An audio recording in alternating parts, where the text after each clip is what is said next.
So, ito yung Kapag nag-checkpoint po kayo, ito lang papakita ninyo na katunayan sa inyo po nakapangalan ninyo. Tapos, kapag magpapa-change oil po kayo, sir, ito na yung dadalhin ninyo. Ito na yung pinaka-warranty booklet po ninyo. Nandito din yung periodic maintenance schedule po ninyo. First 1,000 or 1 month, babalik po kayo dito for change oil po. Oil, labor, wala po kayong babayaran. Basta, naka 1 month nyo, sir, kahit wala pang 1,000, pwede na po yan. Pero it's up to you po kung i-consume nyo yung 1,000. Iba, wala ka 700 odo pa lang, pero 1 month na, pwede naman na pong dalhin nyo. Pero it's up to you nga po kung gusto nyo i-consume yung 1,000. Pwede din. Pwede naman po. Tapos hanggang 20... guys, vlog muna tayo. Let's go! Vlog tayo. Takbo ako. Ayun yung pinakita ko sa inyo, diba? Let's go. Dito tayo. Kasi may playroom dito eh. Ito yung playroom, guys.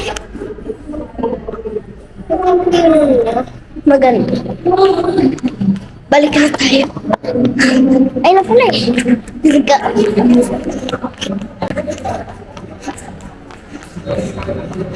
Takbo ulit.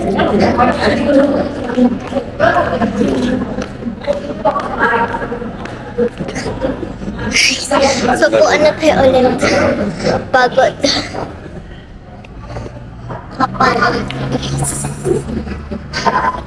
Malapit na rin ito matapos. Ay, ito pala, Makita sir. na yung kotse. Nabigyan naman na pala kayo ng So guys, okay lang, short lang dito, video. yung extension letter po. Ito na yung Kasi kasama ano nito. eh. Kasi 57 days lang po. ito. Dahil- After 7 days, bawal na siyang gamitin. Ito naman. Dito na ang cat.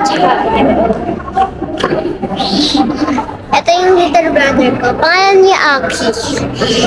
Baby pa lang siya. Ano lang siya, 3 years old. Teka na kay mami. Mami na. 3 years old pa lang siya. Bug. So, this is the end of our video. Bye. Love you all. Now the moon is closer now today.